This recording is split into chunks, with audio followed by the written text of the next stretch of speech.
Hey everyone, hope you've all been well. Today I am going to be doing my first thoughts on a game called Outriders. So what is Outriders to start off with? Outriders is a third-person looter shooter made by People Can Fly. The last game that they made that I can remember playing was Bulletstorm, so a decent game. But yeah, so I've played about 2 days of it now. So a total of around 8 to 10 hours, I want to say. And I like what there is in the demo that we have. But there are some things that seem odd to me.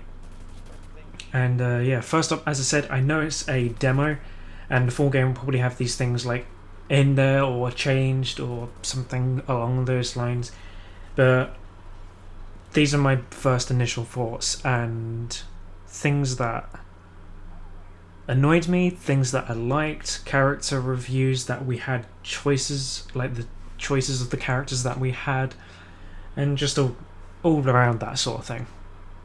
So first up is, when I was playing through the game, I realised, and you might even see it in some of the gameplay that I show over the next few minutes, I don't actually know how long this video is going to be, but I couldn't see the enemy bullet trails. Now, I was also playing with a friend and he said that he could see the enemy bullet trails, so it might just be a visual glitch that I and some other people might have had. I don't know if anyone else has had it because I haven't really talked to anyone else about it, but it made certain fights feel weird because you couldn't see if an enemy was shooting it or not. Your health would sort of just disappear. Like, I had the red arrow telling me where I was being shot from, but not the bullet trails to tell if I was being shot at or near, which, as I said, made certain fights feel really weird because I didn't know if I could get out of cover or not in cover, or if I was okay to push to a certain area or not. And it just felt like my health was just randomly disappearing, which I wasn't really a fan of. As I said, I know it's a demo and in the full game it probably will have that, but this is my experience. Secondly, the map feels like small arenas that you just fight in. You grab a chest of loot and maybe a boss or two, and that's that area done. Then you move on to the next small little arena and you do the same thing. Now, this could change later on in the end game or later on in the game where you get bigger areas, hopefully, but for the demo it feels like there's one linear straight path that you take and that is it. Like, there's only one way to go. You can't dive off into different paths and find some extra gear or a different boss or something like that. Like, yeah, there is little paths that take like 2 seconds to run down and you might find a chest there or some ammo or something, but I wasn't a fan of that. I really liked the tutorial opening area, which you're seeing on screen now. When that gets into a bit more of its own, you see how big the areas can actually be and how exploring and open world it felt. But when we get into the actual game, it feels very enclosed and arena-like, which I'm not really a fan of that. Thirdly, the optimization. Once again, I know it's a demo, but I'm playing on a Ryzen 7 2700X and a 3080 Founders Edition.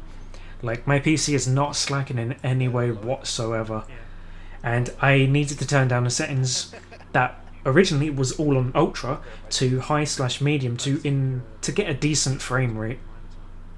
The cutscenes are also 30 FPS, but I have been told in the full game, at least on PC, they will be a 60 FPS or higher than 30 anyway, because it felt really weird going from a game that ran 60 FPS in the tutorial area really well, I might add, to then going into a third like cutscene at 30 FPS and the camera was all shaky and everything, which they have had feedback on that, so fair enough. But in most areas when you get into the actual game, it feels like you're really hitting 60 FPS or around a nice smooth 60 FPS in most areas.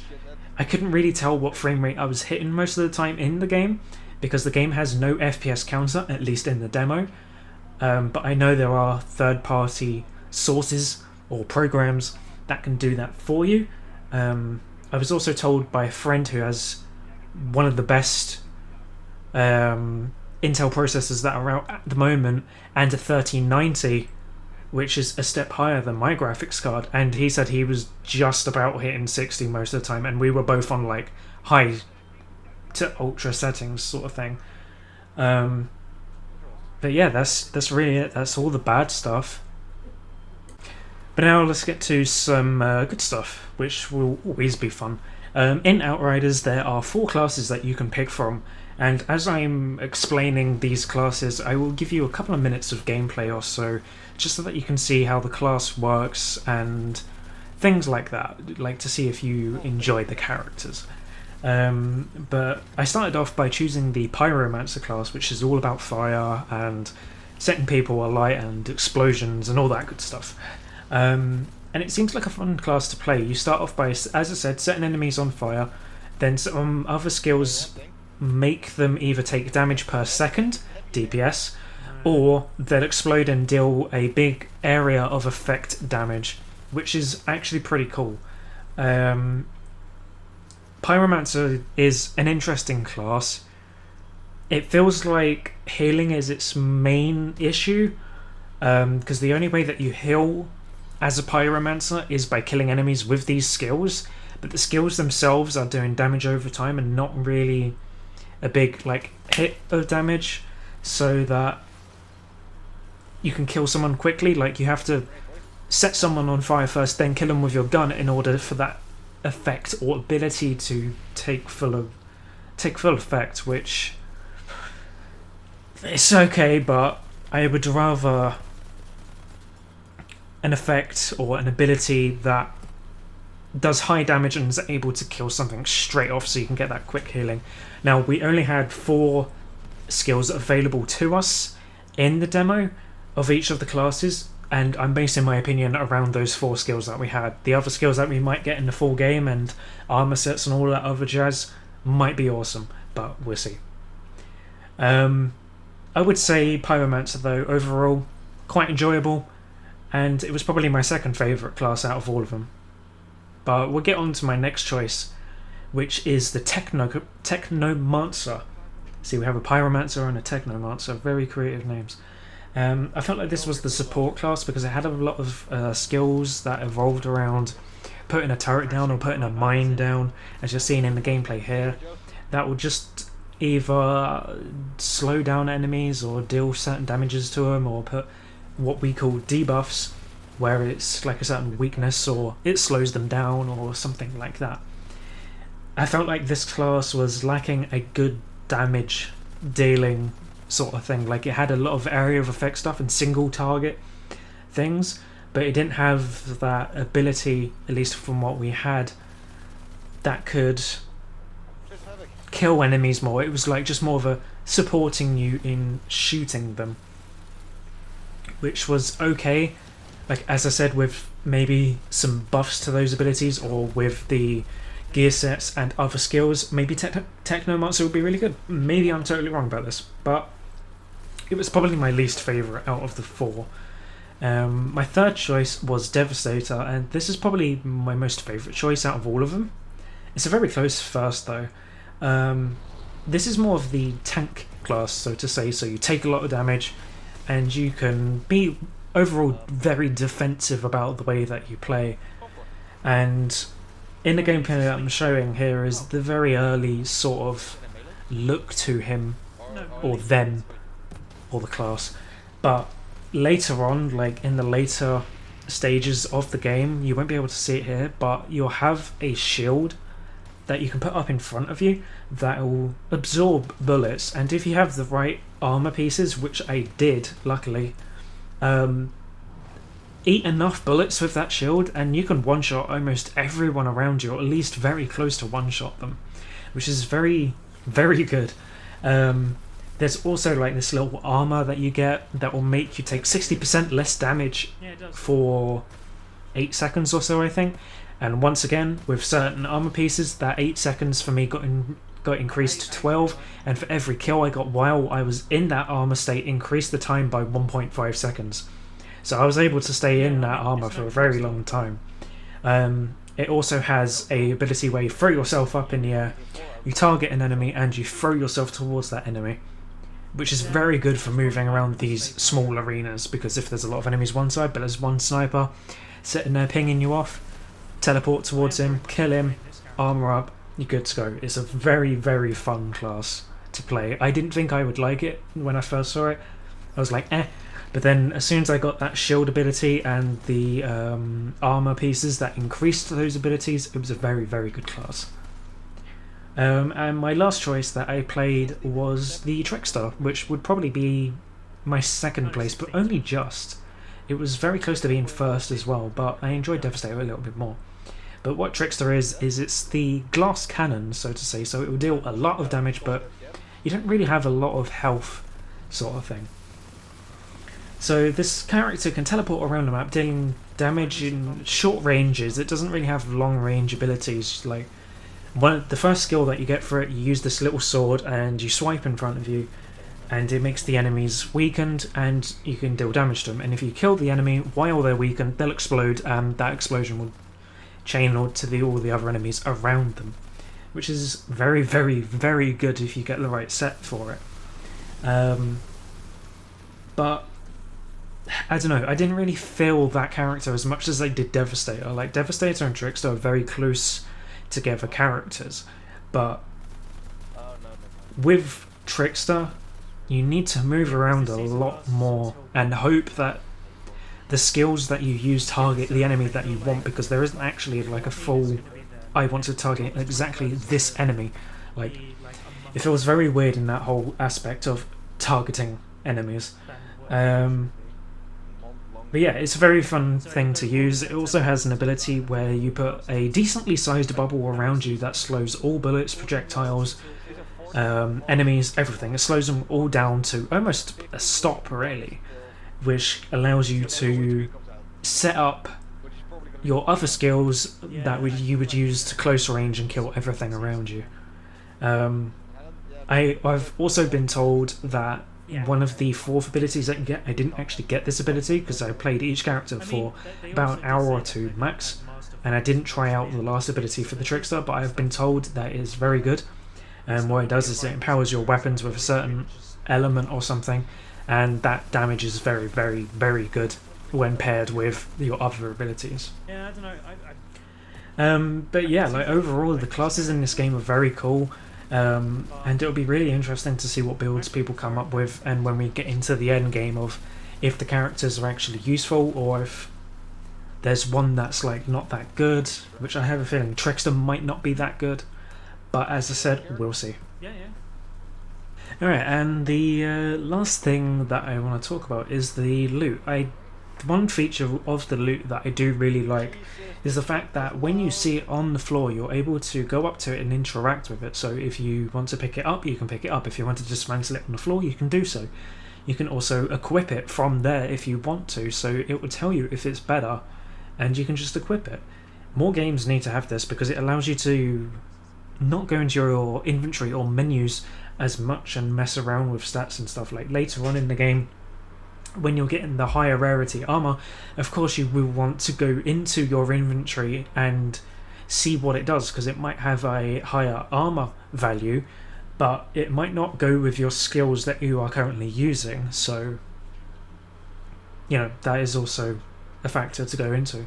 But early games, it's very nice to have the loot on the floor the way that it is. Another feature that I liked was auto loot. So when you finish fighting in your arena, or you see some loot on the floor that you really want but you might die soon, and when you die the loot that was on the floor disappears, unfortunately. You press H on your keyboard. I don't know what it is for controller because I played mouse and keyboard because I was on PC, and it will pick up all the loot in this arena. Like, it's got a ridiculous radius. I think it's actually the whole map. If there's loot on the floor, it will pick it up, which is very nice because you're just able to pick up everything around the map. Like, it's really, really good. And if you don't want a certain rarity, you can tell it to not pick up that certain rarity. So let's say you're in the end game and you're fed up of getting blues, greens and whites. You can just tell the auto pickup to sort through anything that's purple or higher, which is really, really nice because Then you can just press, when you're fighting in an arena, you can press H, you can see what your new loot is, and then you can walk around the map and start dismantling the other pieces that are on the floor without even having to pick them up. It's fantastic. But yeah, like, this game overall, it feels like it's very fun. Some of the controls are a little bit clunky, but I've been told not to play it as a cover shooter like they've said, just to play it as a run around and kill stuff, which I did that in my second day of playing, and that felt a lot more better. I'm happy with what they have in the demo so far. Like, it's very short. It will take you an hour or two, probably 2 hours on your first character, because you go through the tutorial and all that, and then on your second time you skip the tutorial and you go straight into the missions. But dependent on how much you want to farm bosses or replay the little missions that we have, it will take you an hour or two for each character. Maybe 3 if you're taking really long or you're finding it a little bit difficult, which it can be if you're not playing it right. But I don't think this game will be something to play all day, every day. I feel like this game will be, there's a point A where you start, and there's a point B, which will be the end game, where you gear up, you get to the best that your ability can be, and then that's it. Which is fine. I don't feel like this is going to be one of those games like Destiny, where you can come to it each week and do certain things. I feel like this game is going to have a very linear progression, and that's it. Which, don't get me wrong, that'll be great. It'll be fun to do when other games have their low periods. I do feel like it will be able to stand on its own. Like, I don't feel like this game will flop like other games. Anthem. I feel like if this does well and we have DLCs for it, which there aren't any planned, which kind of surprises me, I feel like this game could be pretty good if they continue with what they have and expand upon it.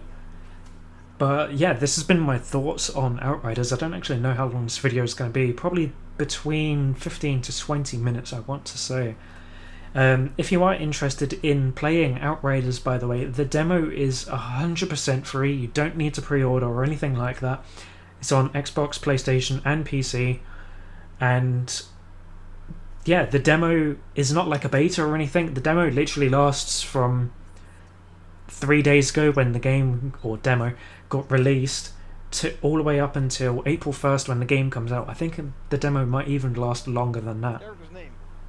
Another best thing about it is whatever you do in the demo, the characters and gear and everything that you do in the demo carries over to the full game. So if you get a piece of gear that you really, really, really like let's say you're really, really lucky and you're one of those lucky few that a legendary drops on the floor, you can take that into the full game. Like, you won't have to replay any of the missions or anything, which is fantastic. I wish more demos/betas did that. But yeah, anyway, I want to thank you all for watching. This is a first, really. Like, I've made a script for this. I've went way off script, but the script was 1,000 words long. It took me a good hour or two to write.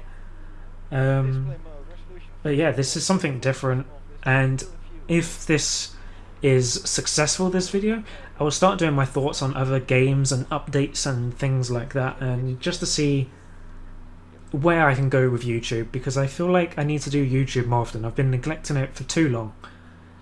And I am told that when I have my thoughts or opinions on certain things in gaming, that people like to listen to me rant or express my thoughts. Like, I've been told this many times while streaming. But yeah, that'll do it all for today. As I said, thank you all for watching, and until next time.